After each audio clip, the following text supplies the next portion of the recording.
함께 보실 할 말씀은 신약성경 요한복음 19장입니다. 오늘 6월 19일 요한복음 19장을 읽는 날인데 19장도 1절부터 42절까지 길게 되어 있어서 다 읽기는 시간이 좀 제한이 되어서요. 1절부터 16절까지만 함께 봉독하겠습니다. 신약성경 요한복음 19장 1절부터 16절까지 말씀, 신약성경 180면 전후를 보시면 되겠습니다. 1절부터 함께 봉독합니다. 이에 빌라도가 예수를 데려다가 채찍질하더라. 군인들이 가시나무로 관을 엮어 그의 머리에 씌우고 자색 옷을 입히고 앞에 가서 이르되 유대인의 왕이여 평안할지어다 하며 손으로 때리더라. 빌라도가 다시 밖에 나가 말하되 보라, 이 사람을 데리고 너희에게 나오나니 이는 내가 그에게서 아무 죄도 찾지 못한 것을 너희로 알게 하려 함이로라 하더라. 이에 예수께서 과시관을 쓰고 자색 옷을 입고 나오시니 빌라도가 그들에게 말하되 보라, 이 사람이로다 하매 대제사장들과 아랫사람들이 예수를 보고 소리질러 이르되 십자가에 못 박으소서, 십자가에 못 박으소서 하는지라. 빌라도가 이르되 너희가 친히 데려다가 십자가에 못 박으라. 나는 그에게서 죄를 찾지 못하였노라. 유대인들이 대답하되 우리에게 법이 있으니 그 법대로 하면 그가 당연히 죽을 것은 그가 자기를 하나님의 아들이라 함이니라. 빌라도가 이 말을 듣고 더욱 두려워하여 다시 관정에 들어가서 예수께 말하되 너는 어디로부터냐 하되 예수께서 대답하여 주지 아니하시는지라. 빌라도가 이르되 내게 말하지 아니하느냐? 내가 너를 놓을 권한도 있고 십자가에 못 박을 권한도 있는 줄을 알지 못하느냐? 예수께서 대답하시되 위에서 주지 아니하셨더라면 나를 해할 권한이 없었으리니 그러므로 나를 내게 넘겨준 자의 죄는 더 크다 하시니라. 이러함으로 빌라도가 예수를 놓으려고 힘썼으나 유대인들이 소리질러 이르되 이 사람을 놓으면 가이사의 충신이 아니니이다. 무릇 자기를 왕이라 하는 자는 가이사를 반역하는 것이니이다. 빌라도가 이 말을 듣고 예수를 끌고 나가서 돌을 깐 뜰 히브리 말로 가바다에 있는 재판석에 앉아 있더라. 이날은 6월절의 준비일이요 때는 제6시라. 빌라도가 유대인들에게 이르되 보라, 너희 왕이로다. 그들이 소리 지르되 없이 하소서, 없이 하소서, 그를 십자가에 못 박게 하소서. 빌라도가 이르되 내가 너희 왕을 십자가에 못 박으랴? 대제사장들이 대답하되 가이사 외에는 우리에게 왕이 없나이다 하니 이에 예수를 십자가에 못 박도록 그들에게 넘겨주니라. 아멘. 예, 감사합니다. 오늘 말씀에게 보면은 요한복음 19장입니다. 우리가 어제 살펴봤던 요한복음 18장에서는 예수님께서 붙잡히시고 또 제사장과 빌라도에게 재판을 받으시는 그 장면을 살펴볼 수 있었습니다. 그리고 이어지는 오늘 말씀에게 본문에서는 예수님께서 십자가에 달리고 또 돌아가시는 장면이 이어지게 됩니다. 내용이 길어서 다 일일이 세부적으로 살펴볼 수가 없고 핵심적인 내용 위주로 좀 살펴보고자 합니다. 여러분들 갖고 계시는 말씀일기에 보면 42절까지 내용을 이해하기 쉽게 5문단으로 나눴습니다. 어떤 내용이 있는지 간단하게 소개해 드리도록 하겠습니다. 우선 우리가 읽었던 1절부터 16절까지는 빌라도가 예수님을 십자가에 못 박히도록 넘겨주는 내용이 나오고요. 17절부터 22절까지는 그 못 박히도록 한 것에 죄목을 다는데 십자가의 그 위에 어떤 제목을 담는가라고 할 때 나사렛 예수 유대인의 왕이다 이렇게 제목을 붙여서 십자가에 다는 그 모습을 볼 수 있습니다. 그리고 23절부터 27절까지는 예수님의 옷을 나누는 군병들이 나오고 또 그 십자가에 달릴 때에 예수님의 어머니와 또 예수님의 제자, 특별히 요한이 그 자리에 있었는데 예수님께서 자신의 어머니를 요한에게 맡기는 그런 장면이 이어져서 나오게 됩니다. 그리고 28절부터 37절까지는 예수님께서 이제 돌아가시는 장면이 나오시고 그 돌아가신 것을 확인하기 위해서 일반적으로는 다리를 꺾어서 확실히 죽인 다음에 그 죄수를 확인하여 죽이는 그 모습이 나오는데, 이미 다 죽은 것을 확인하고 다리를 꺾지 않고 그냥 옆구리에 창을 찔러서 죽었는지 확인하는 그런 장면이 나오게 됩니다. 그래서 옆구리에 찔려서 물과 피를 다 쏟으시는 장면이 37절까지 나오고요. 마지막 38절부터 42절까지는 그때가 안식일이 이제 다음 날이 안식이 되기 때문에 안식일이 되기 전에 아리마대 사람 요셉이 예수님을 그 시체를 달라고 하여서 잘 유대인의 그 예법대로 장례를 잘 치는 장면이 42절까지 나오게 됩니다. 이 내용들이 길게 나와 있는데 세부적으로 내용을 내용을 하나하나 설명하기보다는 이것을 통해서 강조하고 있던 것이 무엇인가를 좀 중점적으로 좀 살펴봤으면 좋겠습니다. 예수님께서 십자가에 달려 돌아가신 것, 그것은 예수님의 죄 때문에 그런 것인가? 그렇지 않고 성경에 의하면 예수님께서 아무 죄가 없으심에도 불구하고 또 대제사장과 빌라도에게서도 계속적으로 증거하는 것이 무엇인가, 증거되고 있는 것이 무엇인가, 죽을 만한 죄가 그렇게 있는 것이 아니었습니다. 그럼에도 불구하고 하나님께서는 예언되었던 그 말씀을 이루시기 위해서 십자가에 달려 돌아가셨다, 이런 것들을 계속적으로 강조하고 있는 것입니다. 어떤 표현되어 있는가 좀 살펴보시면요, 24절에 이런 표현이 있습니다. 24절 보시면 예수님께서 십자가에 달려 돌아가시기 전에 그 옷을 나누는 장면이 나옵니다. 그 옷이 홍포로 되어 있기 때문에, 아주 좋은 옷이었기 때문에 군병들이 그 옷을 가지고자 했던 것입니다. 그냥 옷을 찢겨 가는 것이 아니라, 죄수의 옷을 그냥 찢어버리는 것이 아니라 그 옷이 홍포였기 때문에 자기가 조금이라도 이득이 되게 하기 위해서 그것을 찢어버리는 것이 아니라 그것을 가지고자 했습니다. 그래서 어떻게 표현되는가 24절 보시면, 군인들이 서로 말하되 이것을 찢지 말고 누가 얻나 제비 뽑자 하니, 이렇게 됐습니다. 제비 뽑아서 한 사람이 갖자. 이거 죽을 사람 거 찢어서 뭐하냐. 좋은 옷 같으니까 찢지 말고 제비 뽑아서 누구에게 그냥 한 명씩 갖자. 이렇게 얘기를 한 것입니다. 그런데 이렇게 단순하게 자신을 이익을 위해서 옷을 가져가는 그 행위도 우연히 있는 것이 아니라 성경에 표현된 그것이 온전히 응하게 되는 것이다, 이렇게 표현하고 있는 것입니다.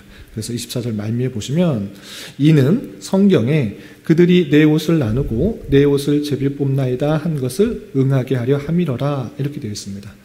예수님께서 십자가에 달려 돌아가신 것, 심지어 옷 하나도 빼앗기는 그것조차 성경에 있는 모든 말씀이 그대로 이루어지고 있음을 요한은 계속 밝히고 있는 것입니다.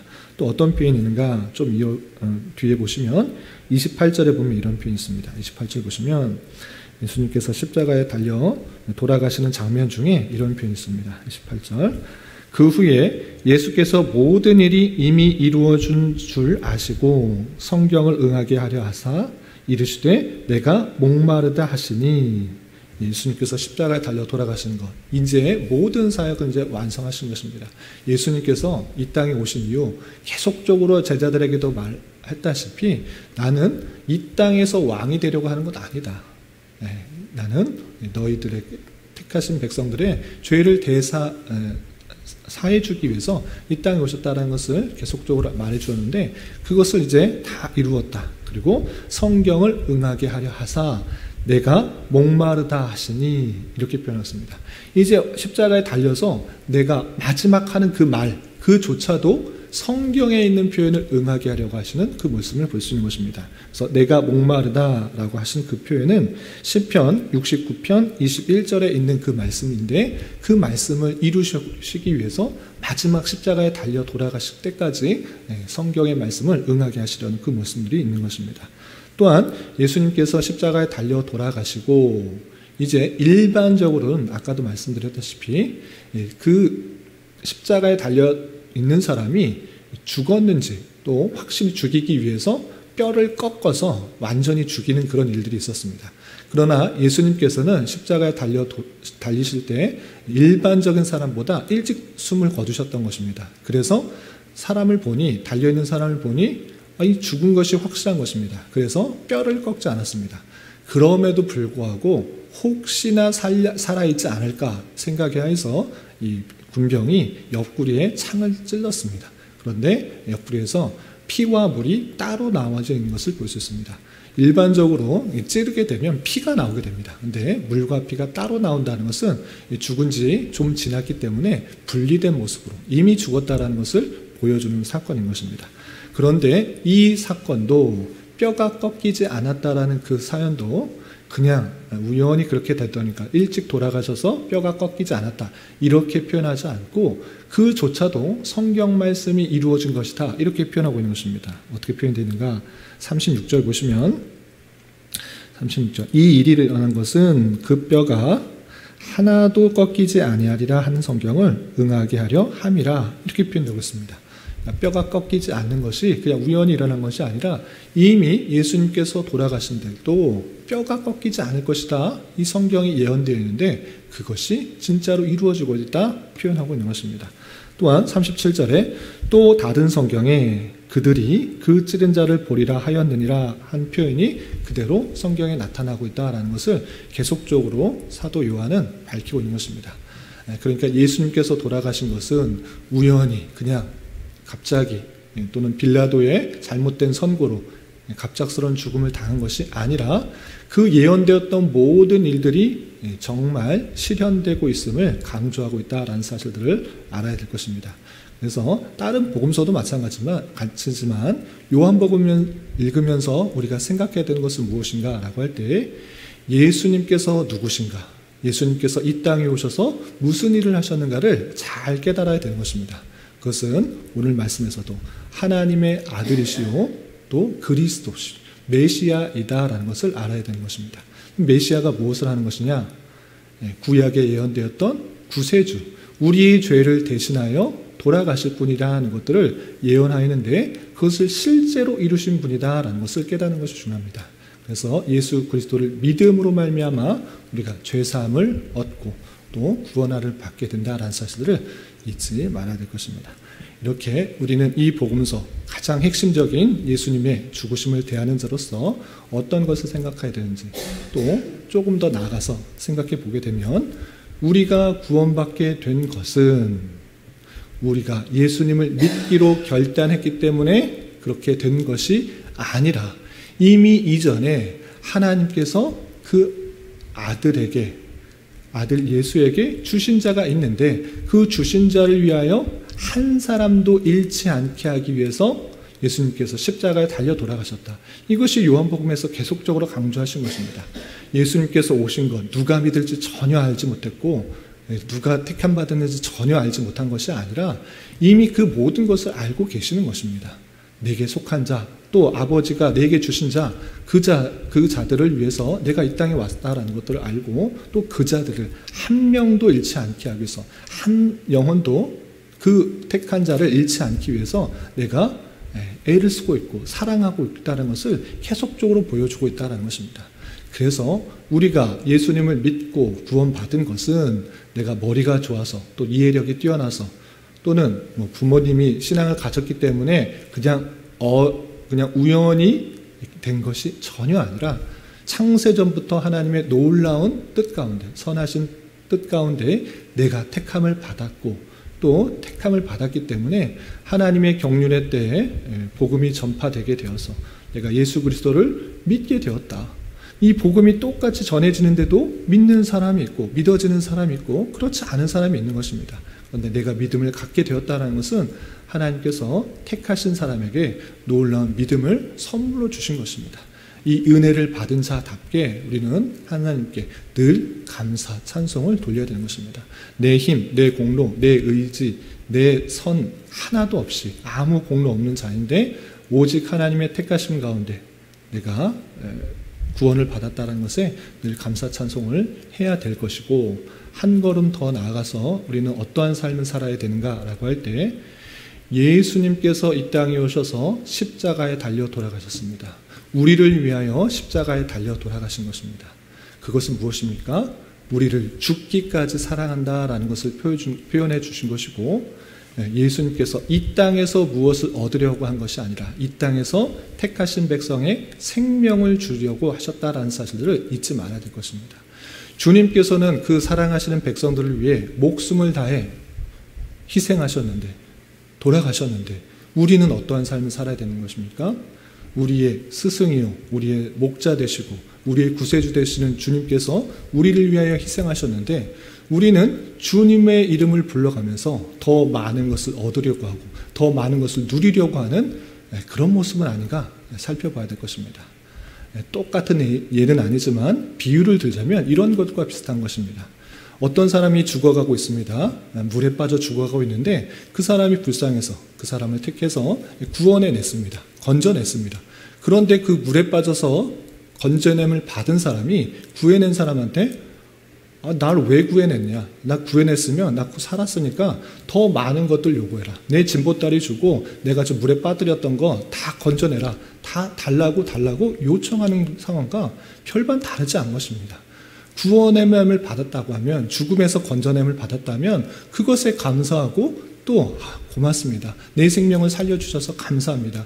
이렇게 감사를 표현하고 찬송하는 것이 마땅한데, 그런 마음들은 별로 없고 주님의 이름을 불러가면서 더 많은 부를 챙기려고 하고 더 많은 이득을 챙기려고 하고 더 많은 유익을 얻으려고 하는 그런 모습은 아닌지 되돌아봐야 될 것입니다.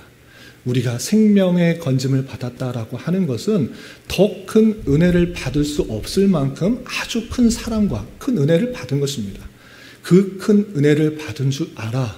그 모든 것들은 하나님께서 다 책임져 주시고 들에 핀 백합화와 공중에 나는 새보다 훨씬 더 사랑하여서 염려, 근심, 걱정하지 않아도 하나님의 때, 하나님의 방법으로 하나님의 영광을 나타내시기 위해서 모든 것을 이루시는 하나님의 섭리 가운데 있는 줄 알아. 우리는 무엇을 더욱더 간구하고 기도하며 나아가야 되는 것입니까? 무엇을 입을까? 무엇을 먹을까? 이런 걱정, 근심하는 것이 아니라, 그런 이방인의 기도하는 것이 아니라 먼저 그의 나라와 의를 구하라 라고 말씀하시는 것입니다. 주님께서 우리를 위해서 희생당하셨고 또 우리를 구원해 내셨습니다. 이미 그 큰 사랑을 받은 줄 알아. 더 없는 큰 사랑을 받은 줄 알아. 우리는 그것에 더욱더 감사하며 하나님을 찬송하며 이미 받은 그 사랑이 너무 크고 필요한 것들을 각자 적절할 때에 공급해 주시고 그 모든 것을 통해서 선하게 성화시키는 방편으로 사용하는 줄 알아. 우리는 더욱더 하나님의 마음을 품고 하나님의 나라가 임하고 또 하나님의 의가 이 땅에 임하기를 더욱더 힘쓰며 나아가는 자가 되어야 될 것입니다. 이런 모습에 따라서 우리가 구원받은 것에 더욱더 감사하며 우리의 삶을 더 얻으려고, 더 예수님께 받으려고, 누리려고 하는 그런 기도와 삶이 아니라 받은 것에 감사하며 하나님께 어떻게 영광을 돌리고 하나님께 어떻게 찬송을 돌리며 하나님께서 원하시는 것들을 어떻게 이루어질지를 힘쓰며 더 무언가를 해드리고자 하는 그런 삶의 모습으로 드러나야 될 것입니다. 특별히 내일과 모레 또 살펴보게 됐지만 주님께서 돌아가신 것으로 끝난 것이 아니라 부활하시고 승천하시면서 제자들에게 부탁하시는 것이 있습니다. 그것은 무엇입니까? 땅끝까지 이르러 내 증인이 되고 복음을 전파하는 것. 그것이 주님께서 하실 수 없는 일이기 때문에 우리에게 부탁하는 것이 아니라 구원받은 자로서의 마땅한 삶이기 때문에 그러한 삶을 살아야 된다라는 것입니다. 이미 받은 그 큰 은혜, 그 큰 사랑들을 늘 감사 찬송하는 삶이 있을 때 이 세상의 것들을 믿지 않은 사람들과 똑같은 방법으로 간구하고 추구하고 나아가는 삶이 아니라 그 모든 것들이 없을지라도 감사 찬송하고 또 구원받은 것에 인한 기쁨들이 드러나게 될 때 우리의 모습을 보고 또 우리의 말을 통하여서 그리스도의 사랑이 전파되고 하나님의 놀라운 은혜가 드러나게 될 것이며 그 모습을 통해 그 말을 통해 예수님을 깨닫고 하나님의 택하신 백성들이 주께 돌아오는 은혜가 있게 될 것을 기대하며 살아가야 되는 것입니다. 다시 한번 말씀드리지만 복음 전파에는 실패가 없는 것입니다. 하나님께서 이루시는 일들이기 때문에 내가 복음을 전하고 또 그런 삶을 살았을 때 혹 안 믿으면 어떡하느냐, 신앙이 생기지 않으면 어떡하느냐. 그것을 걱정할 필요가 없는 것입니다. 우리는 그러한 삶을 살아가는데 이유와 목적이 있는 것이고 하나님께서 택하신 백성에게 하나님의 때, 하나님의 방법으로 믿음이 생기게 한다라는 사실들을 가지고 우리는 복음을 전파하고 복음의 삶을 살아가는 데 목적이 있는 것이지 그들이 되돌아오게 되는 것은 하나님께서 하시는 일이라 생각하면서 복음 전파의 사명을 잘 감당하는 그런 삶을 살아야 될 것입니다. 특별히 6월은 선교의 달로 보내고 있는데 이 일을 우리 주변에서가 아니라 해외에 나가서 정말 어렵고 힘든 상황 속에서 핍박과 탄압 속에서 모든 것을 다 빼앗기는 상황 속에서 심지어는 죽음을 당하는 그런 현장 속에서도 담대하게 복음을 전하는 많은 사역자들이 있는 것입니다. 그들이 외롭지 않게 함께 기도하며 하나님의 마음을 함께 품고 그 사역들을 동참하는 우리가 되어야 될 것입니다.